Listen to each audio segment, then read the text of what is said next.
Welcome today to this video where we are going to focus on hedge trimmers, and there are a whole range of options when it comes to these tools, as well as plenty of considerations you should make before buying. To the casual observer, a hedge trimmer might just seem a hedge trimmer, but as you well know, you come across all sorts of hedges, and these tools need to cover many different applications. So let's dive in to the world of fascinating battery hedge trimmers with a couple of comparisons to their combustion engine counterparts. Oh, and of course, we will endeavour to answer your questions along the way. Thanks for stopping by. I'm your host, Matt, and I'm joined today by Paul from STIHL Product Management. He's going to tell us everything we need to know about hedge trimmers. Welcome back, Paul. Nice to be working together again with you, sir. Thank you very much. I'm looking forward to talking about our hedge trimmers here today. Thank you. I'm looking forward to it too. Let's dive right in. You and your colleagues have done a lot of research into hedge trimmers. When it comes to developing the perfect trimmer, what's important? Well, two things really. The first thing, it needs to take care of the user. So they need to be a really high performance machine that gets the job done. So you need to have enough power to complete your tasks whilst being really simple and easy to use. So a really good performance machine for the user, but also taking care of nature. So if you're coming up to a large overgrown hedge or beautiful shaped topiary, it has to take care of all these different tasks and leave the hedge in great condition as well. Exactly. So a really nice, neat, smooth cut through the branches or the foliage is really important, as you don't want to introduce any disease to the plant. So looking after the user and looking after the plant health is absolutely paramount. I like it. It's that synergy, isn't it, of Exactly. nature and user. Okay, so how do you pull it off at STIHL then? Well, I'll get a machine down and we'll talk through it here. Yeah. So with this HSA 130, it's not just about having sharp cutters. Sharp cutters are part of it, but it's part of a bigger picture really. So it's down to the sharp cutters, but really nice cutter geometry. So on here, these cutters need to hold their edge for a long time because you don't want to be going a short time and then have to sharpen your cutters again. So Sure, holding of that course. sharp edge for a long time is really important. Can I jump in there? What do you mean by geometry? You have to have a nice geometry on the cutter so it cuts the branches really nice and cleanly and stops any diseases being introduced to the plant. Okay. Then moving back through the machine, it's combining that cutter geometry and sharp cutters with an EC motor, electric motor, within the tool, a really well-designed gearbox and good gearing on there, and overall just being really nice and easy to handle.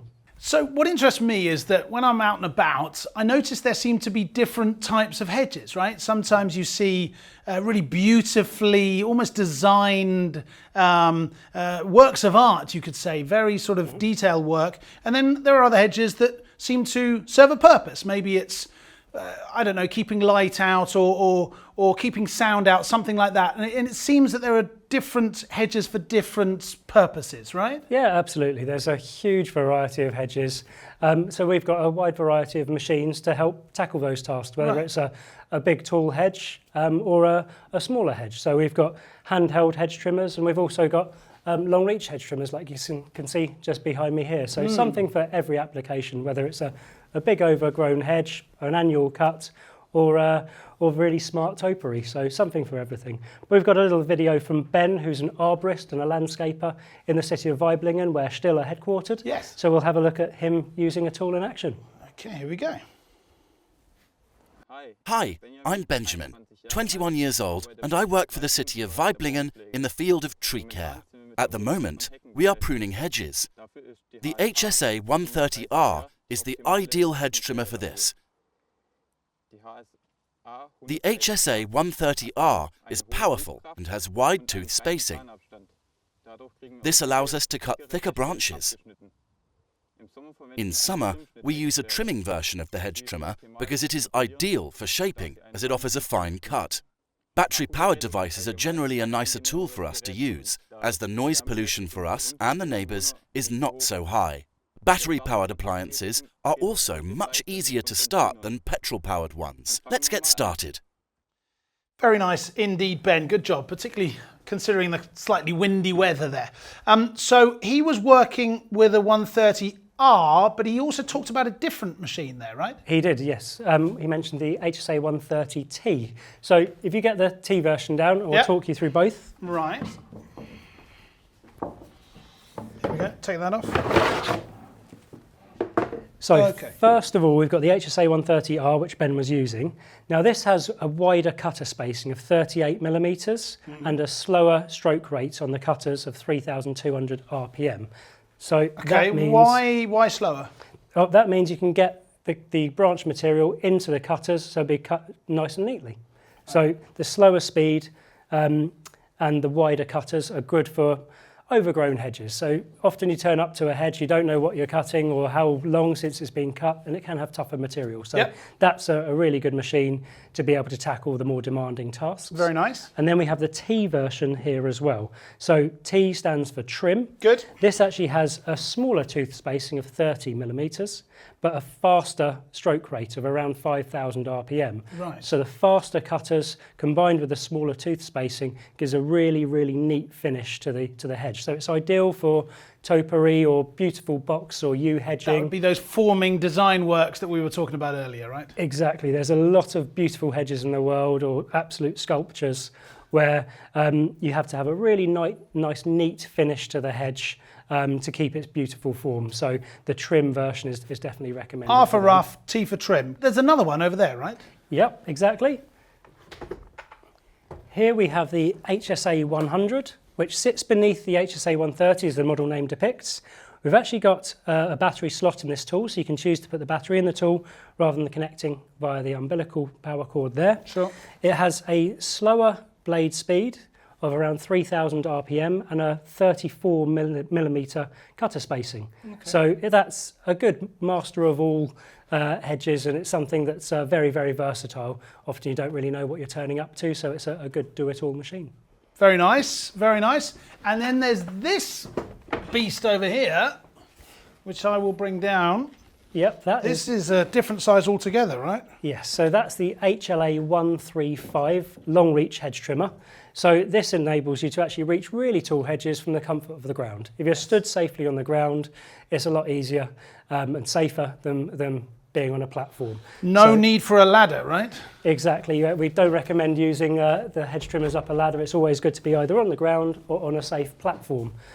So that allows you to reach the much taller hedges from the safety and ease of the ground as well. And you don't need to move a platform side to side to side. You can just walk along the ground and do that. But we do actually have a different version of that, the HLA 86.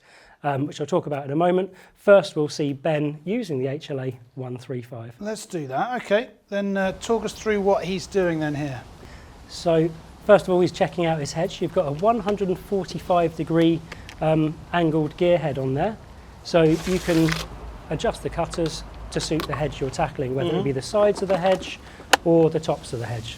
So, of course, he's popping in his battery, fully charged there, attaching it to his extreme harness to take a bit of a weight out of the tool. And you'll notice he's angled it slightly so he can stand back from the hedge and he hasn't got his face right in. Yeah. And that gives him a clean line of sight to make sure he gets a nice, neat, straight hedge, as we don't want wonky hedges.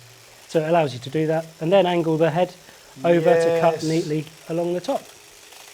Very nice indeed. Exactly. Good job. Yeah, so that's the HLA 135, and for taller hedges we have got the HLA 86, which sits just beneath it in the range in terms of power, but it's telescopic. It can reach 3.3 metres in tool length, so add that onto your height and your reach. That's a pretty big hedge you're cutting there, isn't it? You can reach some very, very, very tall hedges very, very simply and easily.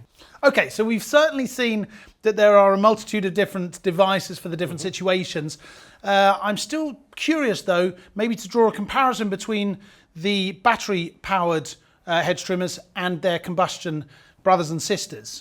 And as I understand, you've conducted some tests, right? Yep, to answer that, we'll take a little look at a comparison test that we've set up.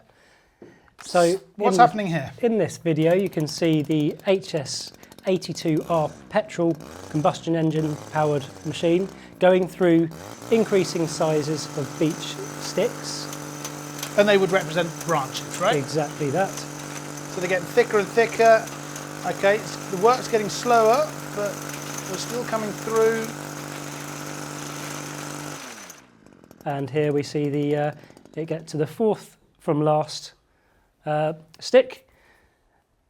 And then now we can take a little look at the HSA 130R doing the exact same test here. So we go and take a quick look at that video. So I'm genuinely intrigued. So remember the petrol-powered tool got to the 4th last thickness of stick, right? Exactly, and then we've got the same cutters actually, whether it's a different power head, one's powered by battery, one's powered by petrol, but it's the same cutting attachment. And apart from that, the test setup was the same, right? Yeah, same day, same operator, and same diameter sticks, and it's getting to the same... And wouldn't you know it? Same situation, it's got from the 4th to last on the test there. So what we can really say is actually we've got comparable performance whether you've got a petrol or combustion engine device or a battery powered device. So in the STIHL range, whether you're turning up to a tough overgrown hedge with a handheld device, you've got enough power to get through that task. And if you've got a tall overgrown hedge as well, equally you've got the long reach models in the range as well. So something for every task to make sure you can tackle it all with ease. You certainly do. Options, options, options. Many thanks, Paul, for now. Our question to you, what kind of experience have you made with STIHL battery-powered hedge trimmers? Let us know in the comments below. And of course, if you've got any questions, then fire them over and I'll get Paul and his colleague here to answer them for you. Oh, and if you're particularly interested in learning more about STIHL battery technology, then check out this video right here. That'll tell you everything you need to know. Okay, so we've certainly learned about the power of these beauties. Why don't we move on to the subject of user friendliness? Oh, well, there's certainly some advantages to moving to battery-powered devices, particularly the hedge trimmers. So if you're trimming hedges for a long period of time, often if you're standing next to the hedge, there's nowhere for the exhaust emissions to go. Right. So moving to battery-powered devices, there's no emissions at the operator level. So it makes it much more pleasant when you're using the tools. Good point. Also, they're a lot quieter, so if you're working around schools or hospitals or hotels, then it's much better for the passers-by or the people in school able to listen to their lessons rather than listening to a hedge trimmer outside. So yeah, less sound pollution, yeah. Exactly, so it's better for the people, the operators as well, so they don't always have to listen to a louder machine. Or you wouldn't have to wear ear protection as much? With some models you don't, with some you do, but it's certainly a lot more comfortable for the operator. Mm-hmm. But then in terms of maintenance, the battery machines are a lot less complex. So in the motor side of the machine, you've got an EC motor, you've got an electronic control module and a battery, which is simpler overall than a combustion engine where you've got a piston and cylinder, spark plug, fuel filter, air filter, and more things to maintain, as well as having to get the right fuel mix. So we do know some accidents can happen. You can accidentally put straight fuel in a machine which would seize the engine, but the worst thing that can happen with a battery device is you forget to charge the battery, and that's pretty easily resolved on a fast charger. Got it. Makes total sense. What about the whole startup process? Because that's different as well, isn't it? Yeah, overall it's a little bit simpler on the battery-powered machines, but we've got a couple of videos to take a look at now. First, the petrol machine. Okay. What's the process here? So here he's priming the bulb there, just making sure the fuel's in the system. He's then going to move the choke onto full choke, pull the starter cord until it splutters and almost comes into life, pop it into semi-choke and pull the machine over until it starts. So you're ready to go there. So it's a process I think we've all seen and done before, but it does take a couple of seconds. Yep, it's a simple enough process, but it does take a few stages to get there. Whereas on the battery machine here, we're just plugging in the cord or popping in the battery, activating the switch here to make it live and then pulling the triggers. So it's very simple to pick up and go with a battery machine. And you're ready to go right after that. Okay, so that's the user standing at the hedge. What about the things that the user actually holds and touches? So there is a small display here, there are knobs and switches. Talk me through that. Well, they're all designed to be really friendly for the user. So starting up here, we've got the handle, the front handle, the switch all the way around it. So no matter which way you're holding it, you can activate the front switch. Gravity's always helping you, isn't it? And yeah, exactly. The gravity's activating the switch for you, so you're not putting any effort into that. Then as you move back through the machine, you've got a really easy to use multifunction handle here. You've got 3 stages for the RPMs, which you talked about earlier, and you've actually got a rotating handle. So if I'm going down the side of a hedge, I'm easily pulling the front trigger, and my wrist is really comfortable for me to sweep up the hedge and trim it nice and neatly. Then if I wanted to move to the tops of the hedge, I move the handle round, and that's comfortable again for me to trim the tops nice and simply. If I may say so, Paul, you've definitely got the moves. Thank you. Very smooth. Okay, so when I'm working in my garden, something that really bugs me is when the hedge trimmer gets stuck on something, and I'm stuck there and I'm jammed and I can't get it out and it's just connected to the hedge. Yeah, well, we've got something to help with that, that's for sure. I've heard, yes. So we've got an anti-stuck manoeuvre. So if you're going through a hedge that's a little tougher than you expected, perhaps it's more than annual growth, and there are some branches in there that are a bit thicker than you should be really going through with a hedge trimmer, maybe perhaps suited more to a chainsaw. We've got a nice manoeuvre we've got a little video of to show. So we can take a little look at that now. We've asked Ben to get a bit enthusiastic and get the machine stuck. When you lift off the switch and then start the machine again, the blades move in the opposite direction. So as they were moving in and getting stuck, they, when you started again, move away from the branch, and you can pull the hedge trimmer away and get on with your job. Very clever indeed. I could definitely do with that in my garden. Another question that would interest me would be the ergonomics and the general comfort, particularly when you're working for maybe a couple of hours at a hedge. Can we investigate that subject? Yeah, absolutely. So carrying a hedge trimmer for a long period of time, it's more comfortable to try and take the weight away from the hedge trimmer, right, and actually maybe perhaps put it somewhere else instead. Yes. So we'll put a battery, we'll get a battery out and put this harness on. Okay. So if you I'll put that on. So this is our belt carrying system with a shoulder harness there as well. You've got your hip belt there as well. I'm putting in the battery, which is now operational, and I'm securing it in place. I've got my umbilical cord here. And you just plug that in, align the two arrows there, and you're ready to go and operational. I'm good to go. Rock and roll. Very nice. If you'd unplug that for me, please. Okay, so let's now finish where we started, and that's on the subject of STIHL quality again. What can you tell me, last couple of bits of information about the quality craftsmanship on these devices? Well, there's a lot that goes into a hedge trimmer. So starting at the cutting attachment end, we've got hardened steel blades, which go through a heat treatment to make them last as long as possible. We've also got double-sided, which are cutters on the top and the bottom, and double-edged blades. So each blade has an opposing cutter for a really nice, neat finish. We've also got a tip protector at the top end. So if you're working along walls or against the ground, it protects the cutters from any damage if you're accidentally knocking against the floor or a wall. So very handy. Indeed.